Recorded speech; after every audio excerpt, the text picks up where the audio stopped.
ഒരു നേരത്തെ അന്നത്തിനായി ഒരുക്കിയ അക്ഷയപാത്രത്തിൽ കണ്ടെത്തിയത് പഴകിയ തുണികൾ. മലപ്പുറം നഗരസഭയിലാണ് സംഭവം. പിന്നിൽ സാമൂഹിക വിരുദ്ധരെന്നാണ് ആക്ഷേപം. ഉപയോഗശൂന്യമായതോടെയാണ് ഭക്ഷണത്തിനു പകരം പഴകിയ തുണികൾ ഫ്രീസറിൽ സ്ഥാനം പിടിച്ചത്.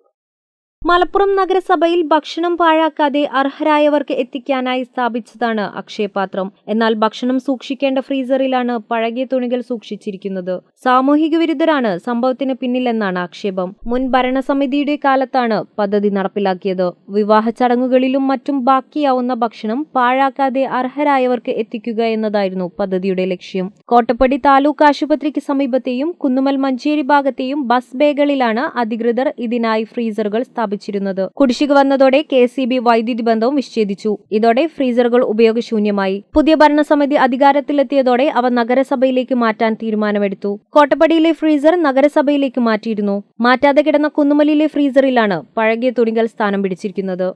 മലബാർ ടൈംസ്, മലപ്പുറം.